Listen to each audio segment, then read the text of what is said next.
about to meet Avshalom Beni, Israel's greatest animal-assisted therapist, who with his co-therapists, a pack, a bunch, a herd of mitzvah cats and dogs, changes the lives of so many people with this very unique kind of therapy. For all you cat and dog lovers, this is not about the cats and dogs. It's about the relationship of animals to human beings. And a special note here, you will see no forms of treatment going on because of the privacy and the need to respect the confidentiality of the individuals who are being worked with by Avshalom.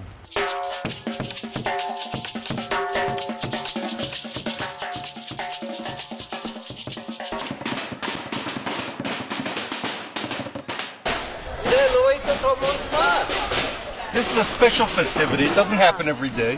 When the holidays come, they do a special festivity here at the center for all the families. In the beginning, we do a lot of activities with the animals.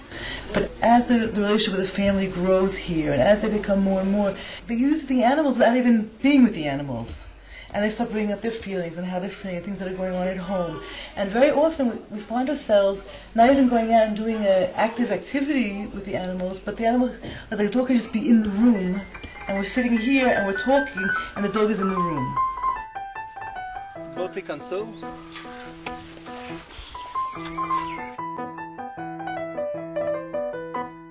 You're seeing an old house. The owner has lived here for more than 52 years, and their family are guardians of the house in the meantime. And they're very close to our project. And so they came to us and said, for the time being, for the next few years, if you would like to develop your center here in Savion, we would be happy to help out, and we can come to some kind of arrangement. We live here because of the animal. We needed a place for them. We needed them to feel good. Everywhere we are, the animals are. It's very hard. We're constantly cleaning, and we're constantly moving, and we're constantly going crazy, but the idea is to let them feel that they're part of a family.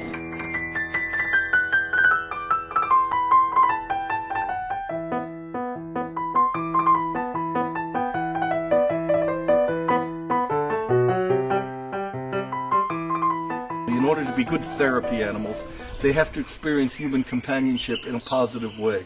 Every dog and cat here has his own story, his own birthday, his own color, his own aptitudes, and his own problems. Frankie is a dog we wrote a story about. When I saw him and then they told me the story, I cried. Someone beat him, almost killed him.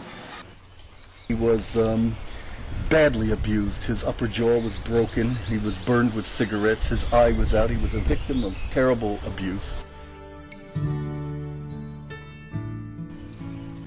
He was a child that was a victim of very bad physical abuse in the home, and he was 9 years old, and we brought him Frankie, and we didn't talk about abuse at first. He looked at that face and he said, "What kind of dog is this?" And my response was, "I don't know. And I need your help. If you could tell me maybe what kind of dog this is." And he looked at Frankie and he said, "It's a crocodile dog." I'll never forget it, and therapy does a lot for me when the children. I said, "A crocodile dog? Well, what does a crocodile dog do? How many are there? Never heard of a crocodile dog." He said, "There aren't any left. That's probably the only one in the world left. They're all been killed by bad people." I said, "Really? But what is a crocodile dog? What does it do?" He said, "Well, a crocodile dog sits by the rivers in Africa. I saw it on TV." He says to me, and he watches all the little animals that come to drink at the pool. He saves them because the evil crocodiles want to eat them. And so the crocodiles think he's a crocodile. So they come over to him first to be sakbach, friends, and he swallows the crocodiles whole. And all the animals are saved. I never saw a dog like this. So friendly. After all the bad stuff they did to him. Frankie is still a bit shell-shocked, a bit shy. He's very, very affectionate, loving though. He gives a lot of faith to people. They broke his jaw, but he can still live like any other dog. Someone did this to him? Yeah, broke his jaw, put a hole in his head. Where? There's a bump. Feel it. For me, he's the nicest dog there is. And the most beautiful thing in working with a dog like Frankie or Little Peaks or with Sky is that they've never betrayed anyone by talking about the animal. There's no revelation of dark secrets in the closet that they have to keep. There's no betrayal of family honor. They've done no wrong to anyone. They've just talked about the crocodile dog. Okay, Sky? Sky is our search and rescue dog, and we're training Sky to eventually, our hope is that she will work with finding people with Alzheimer or helping children that have got lost that can't communicate with their environment. They hide their clothes and they hide their dolls and they hide themselves, and her job is to go and find them. Find it!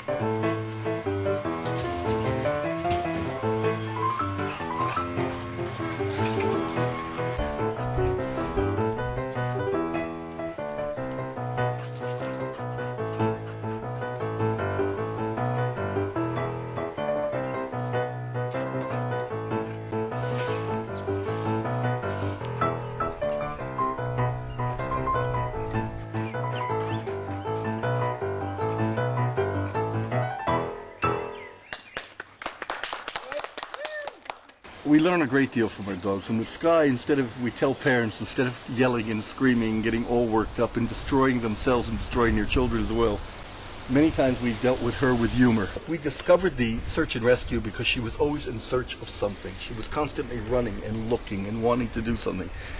And what our animals have taught us are that we take the wonderful aspects of each and every one of them, and then we gear that toward the needs of the program. So the dog is never working against themselves. I came here 2 years ago, and my family and I went through a 2-year treatment, and it gave us a lot. We had a communication problem in the home, and now there isn't. My son is more patient. He knows how to contain himself, where before he didn't. And I also have more tools to deal with my son. Before I didn't know how. I was either black or white. Many times she'll be running around, and I will turn to the parents who have a child with ADHD, and I will, instead of lecturing to them, instead of judging them, I will link to them with my own problem as a father of an ADHD boxer. I'm really having a problem with this dog. I can't seem to get her to calm down and sit down, and sometimes I feel completely lost. And then there's this sigh of relief that suddenly they're not under a tribunal and they're not being judged as terrible parents, and they can talk about the weakness and the vulnerability and the pain and the frustration, and they can say, oh, we have exactly that with Ronnie, or exactly that with Ossie, or exactly that. And this is the moment parents can take off the masks. They can start the process. I was angry a lot. I used to hit, and now I don't hit at all. I learned how to give fitting punishments and how to control my anger. It is nice coming here. We learn many things, particularly how to treat my children. I think it's good. La belle, ma belle.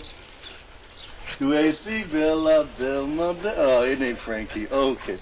La Belle is a Newfoundland, and it's a water rescue dog. La belle, ma belle. Oh, La Belle. We call La Belle, her official name is Beauty in the Beast. And that's what she is. And so La Belle is a magnificent animal who represents strength and courage and beauty, but in a very benevolent way. So we work with La Belle, usually with battered women, with children who have suffered terrible abuse, that feel weak and helpless and victimized. We work with the victims.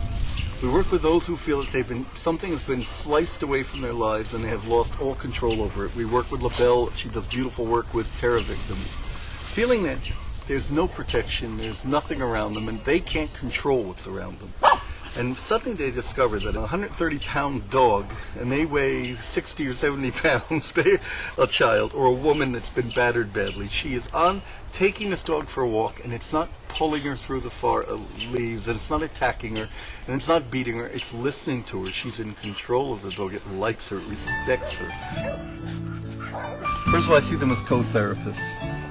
And I've learned to respect through the years after I've planned so carefully. I've planned every session very carefully, and I see how very easily it turns into something else. Because animals, like children, like people in general, especially intelligent animals, bring their own agenda into the room.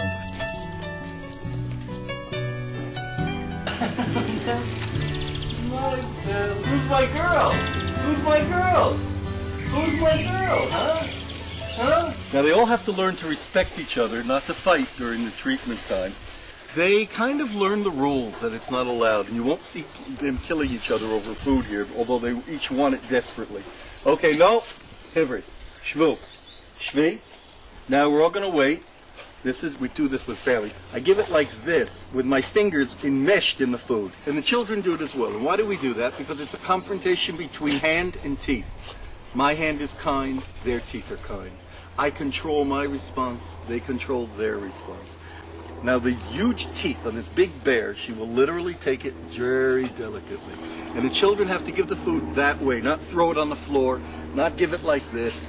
It has to be a contact with tooth and hand. The child holds my hand and I go in. The next step is the child holds my hand and we go in. The next step, well, I'm saying this much, you're seeing this in fast motion. Together. Now this is the child's hand, this is my hand, together.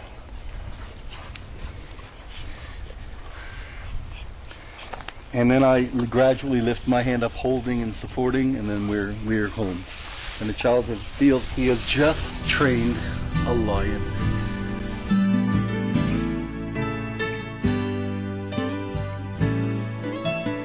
Doobie is a rescue case as well. He was brutally attacked by teenagers about 4 or 5 years ago. Doobie, go. Come on.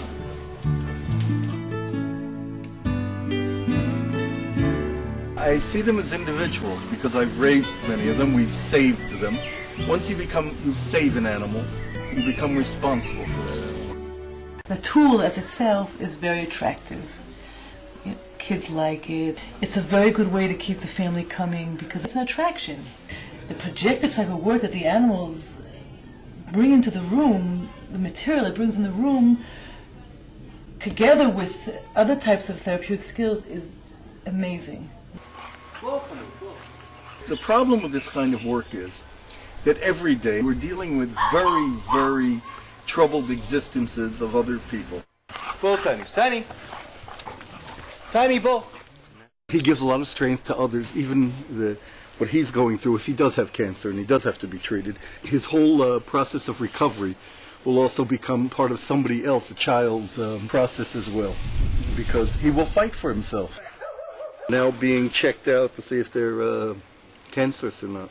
So he's going through a little bit of pain, but he's recovering well, and he's joining the center now, and so he'll become part of the crew here. We try to treat them as a model to what we would like people to do with people. We try to do with the animals. We take cotton squabs, little pieces of cotton. We use tea, and we ask the children what their parents do when their eyes hurt.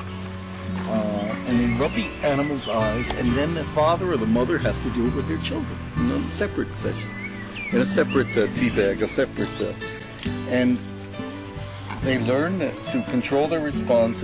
It's a bonding thing. It's gentle. It's soothing.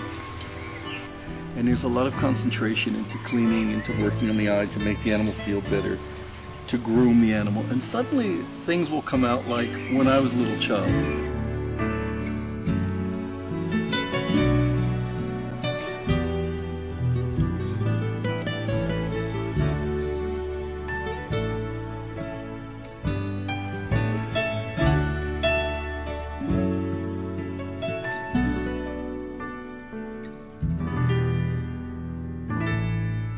This is an award from the Israeli Kennel Club in Israel for not only for our success of the show ring, but more importantly, our contribution to human welfare through the use of our dogs. Not just objects, pretty objects to reinforce our own sense of battered egos, but to help others, children, elderly, Holocaust survivors, children who have gone through sexual or physical abuse, to really feel good about themselves. We've used these kind of exhibitions for that, and they did gave us an award. There were once nearly 100, I think. Most of them have all gone to the children who showed the dogs.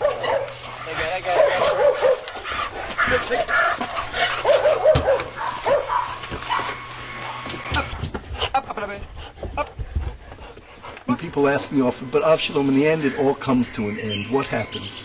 Isn't that cruel? And I say the animals in this program, when they work with kids and work with people, they are in many terms a confrontation with reality. They are the necessary moments of joining and the necessary moments of loss and separation. And they give a lot of reinforcement when kids have to say goodbye to an animal they have loved. I think in sadness there is strain. People don't come to therapy to be happy. They come to therapy to make themselves ultimately happier. And sometimes the road isn't easy. I thought you could save souls in a very easy way. I thought you could save your own soul in a very easy way. And I have learned that it's very, very hard. I say to people that have a dog or have a child or have any living companionship with them, you don't give up on yourself, you don't give up on those you love. Usually I'm here. You were here. It's hard to find a babysitter for 25 animals.